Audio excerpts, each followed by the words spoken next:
So bounce back to the dead pedal. I forgot to make a bracket and attach it to the floor. So what I did is I already made the dead pedal itself and dimpled out the holes. I wanted my high beam, low beam switch. I made a little bracket for that and it'll bolt in there. I made a template and I'm gonna weld it to the floor and then bolt it just like these bolts here. Bolt it to the dead pedal, and that way it can be removed for carpet installation, maintenance, or whatever. I can get to this switch if I need to replace it, things like that. Here, let me, so I made a template, and I'm gonna bolt it on here like this, and weld this portion to the floor, and that way I can remove this if I need to service my switch, you know, and install a carpet, remove an interior panel if something gets in the way. You know, you never know. So I'm not going to weld anything solid, but do need to bend this. I got a piece of scrap metal from the bin that's right size, and I'm going to cut it, and we'll put it in the brake and break it, and be easy peasy. So let's get on it. All right, laid out my template, laid it out on the steel here, marked for my bend, marked for my cut. Want to make sure you put do something different to show your cut and show your bend. A lot of times I've cut where I wanted to bend and bent where I wanted to cut, or you know, differentiate either a different color marker. I've seen people use different colors, blues for bends and black for cuts. Figure out a method and stick to it. I don't stick to it. You'll see a lot of times I'll draw all over stuff and have to start over and make a mess, but this is just part of the process. But if you find something that works, stick with it, and it'll make your bracket building process that much easier.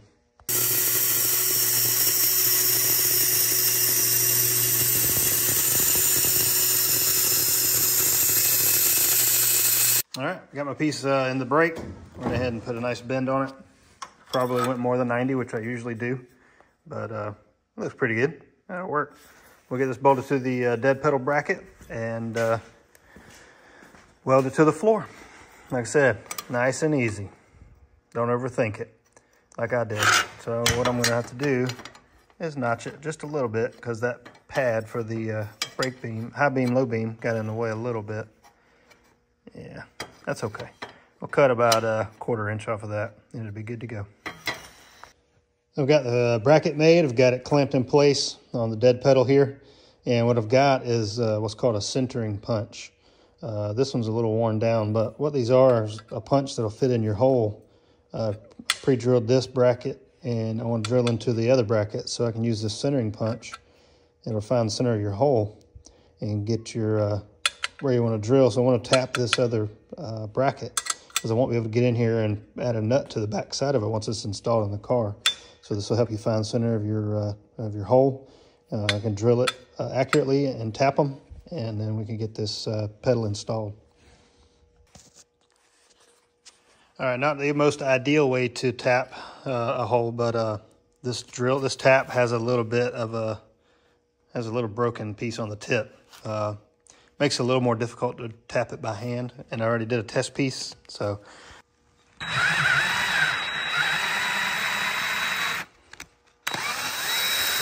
No problem.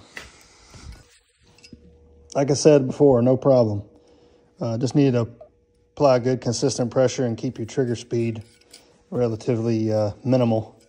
And consistency is really what makes that work. You really don't want to run your taps in with a drill, but sometimes you gotta do what you gotta do to get the work done.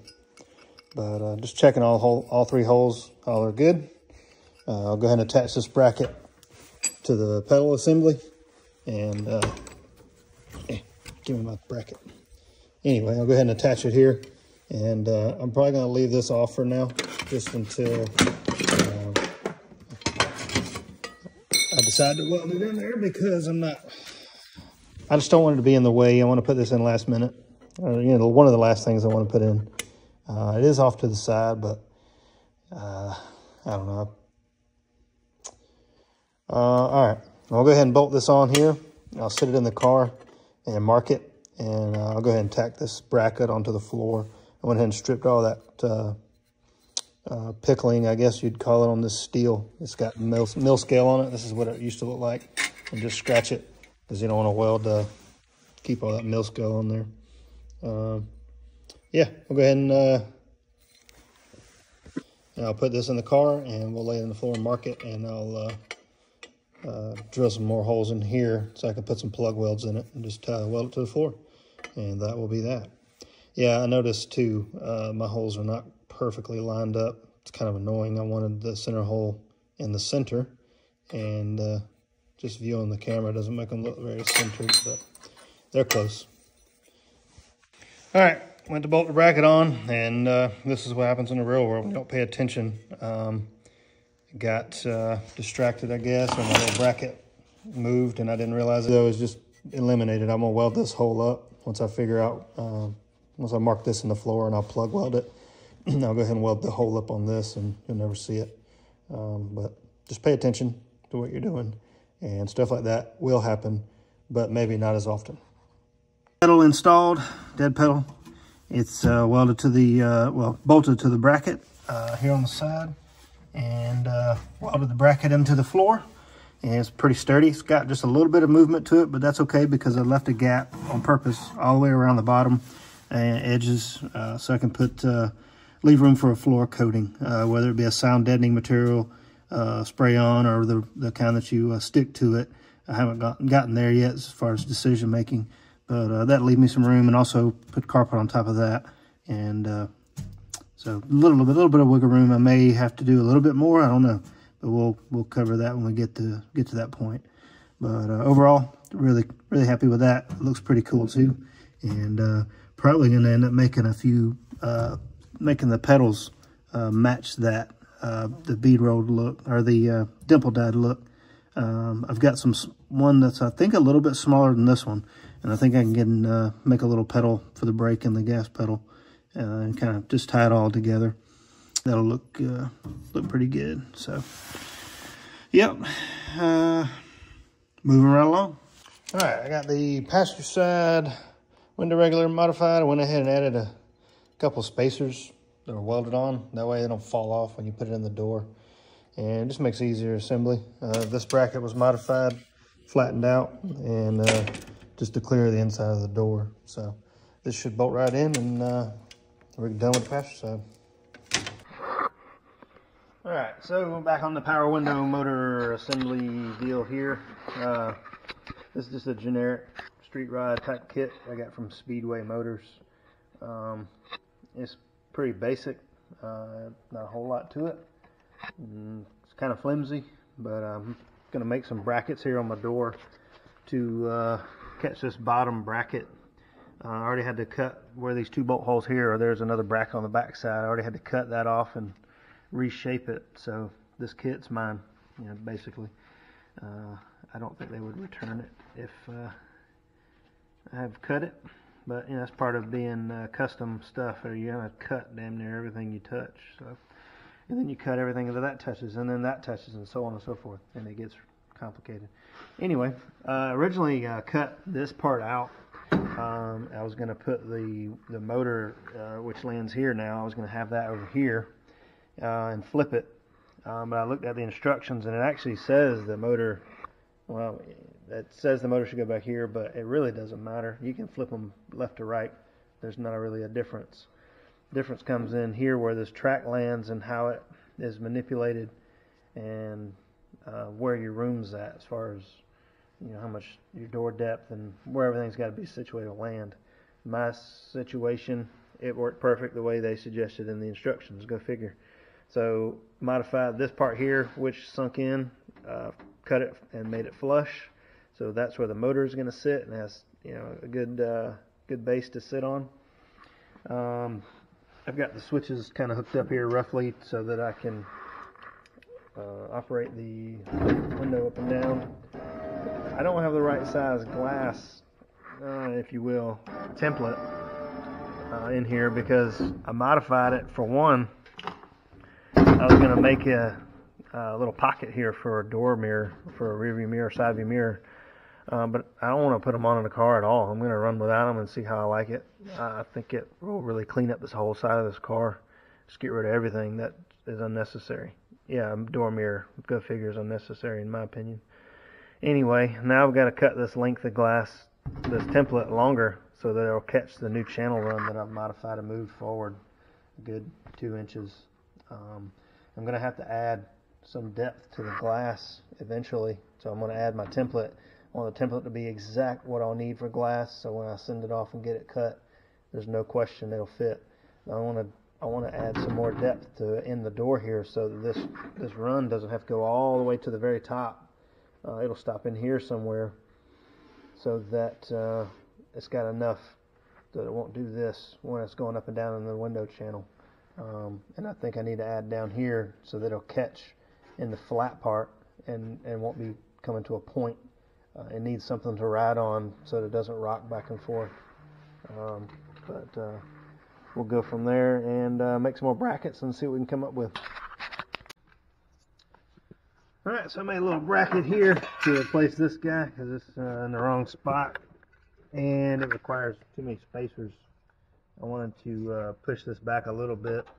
I don't have to put so many spacers in there. Still not like, you know, less than a ton of them, but it still should be a little better. And plus it'll put the head of the bolt kind of not behind the plane of the door here, so that when I put a panel on it, won't interfere. You know, just like all these other little recesses that the factory stampings. So hopefully getting a little wider bracket in here will sturdy this up a lot and keep that bottom from moving around. And these brackets that are on the channel, they're not the sturdiest. I mean, they have some strength to them, but they still flex a little bit more than I think they should. But I guess there's a happy medium in there to kind of keep it affordable and all that good stuff. But we're gonna make it work. It'll be just fine. I'm gonna cut this guy out of here, and I'm gonna cut this bracket out of here, and tack this in place, and locate my hole, and see if we can get that in there.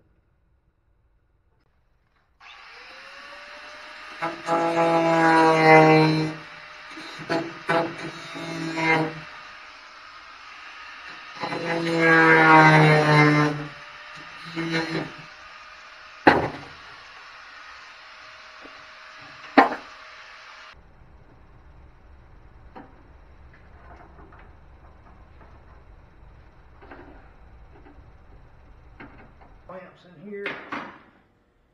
Clamp this bracket to the door, and we can bolt it back in.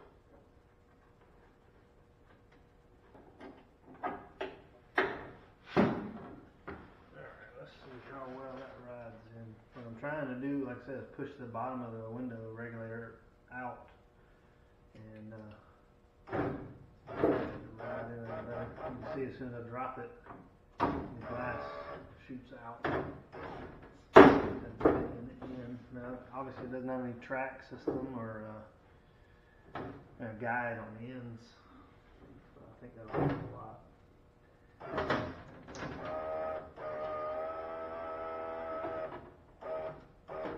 It operates great. I don't have any complaints about that at all.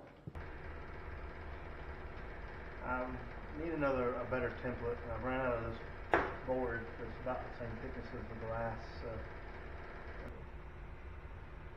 kind of stuck for right now, but I think overall it'll work. I'm going to go ahead and try to clean this back up and put this material back in the door, just because I think it'll look a lot better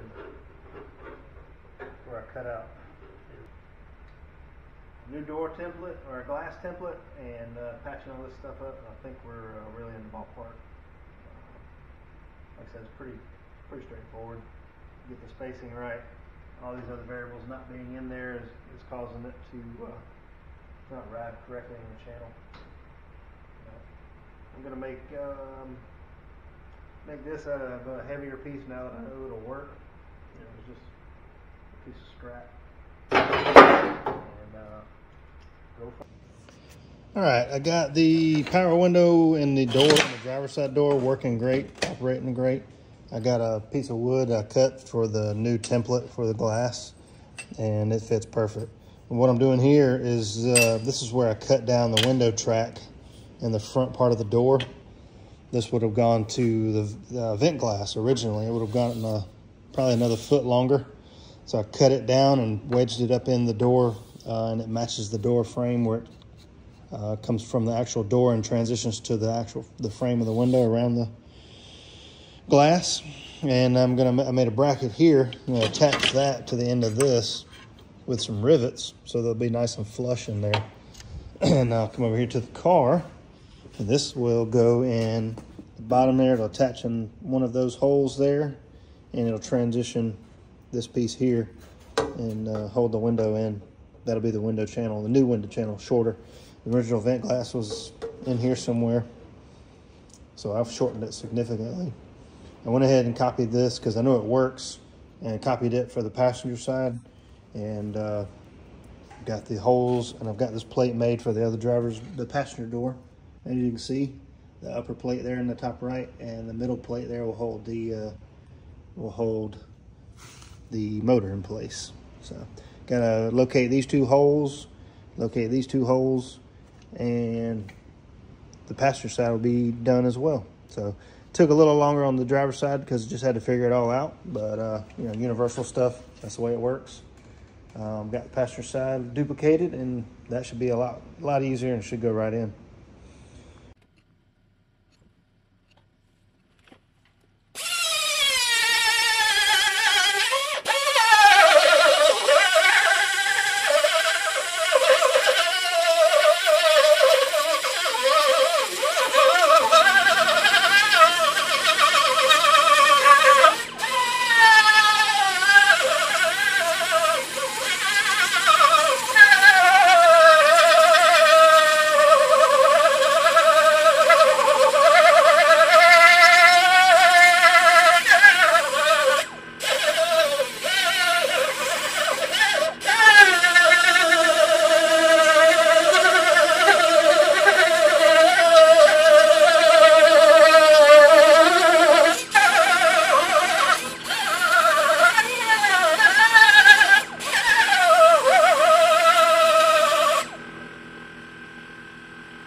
Alright, I'm going to come through and go ahead and just finish this project because I have a bad tendency of getting about 90% done with it and then moving on.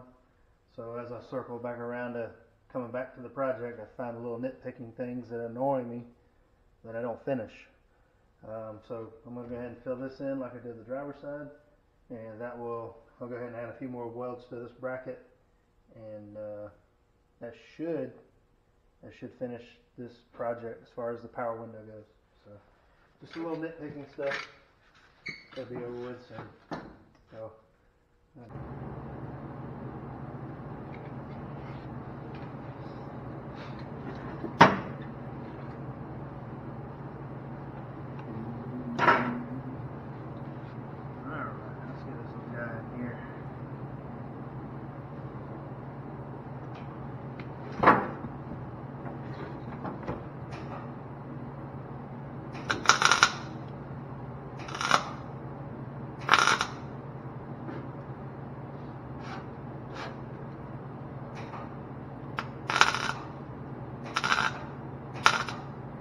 In case you're not sure how welding works, you have to have a gas, and then it shields the metal.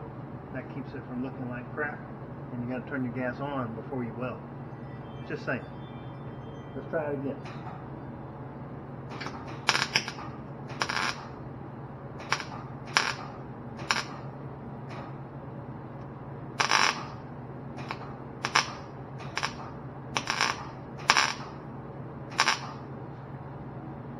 And it still looks like boo-boo, but that's what a grinder's for.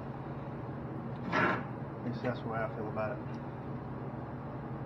Last one in the center here. Get a little air blow on that. That's good.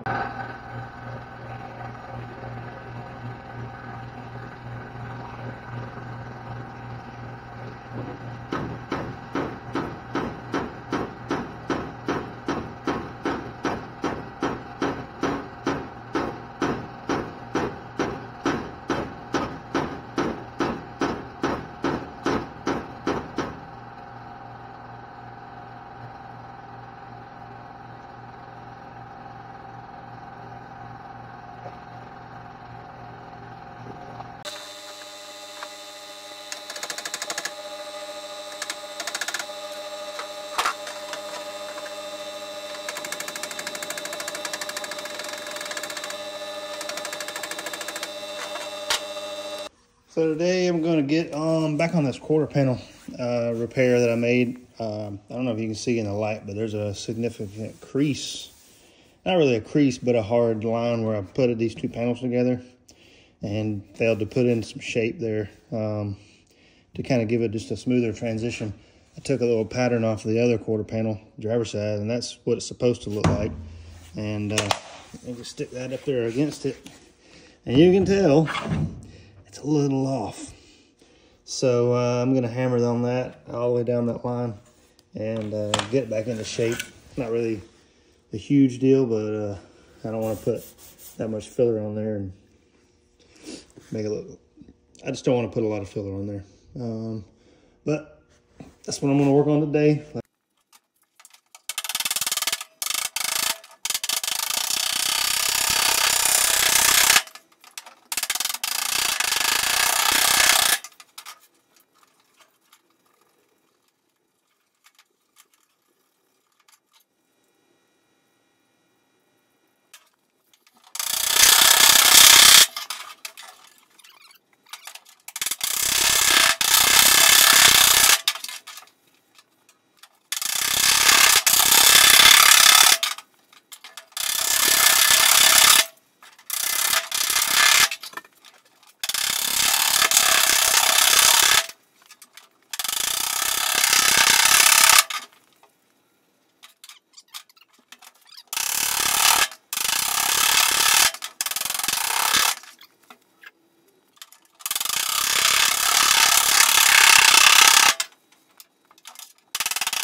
speed on it all day long, and I don't really think it's going to go anywhere because it has nowhere to go.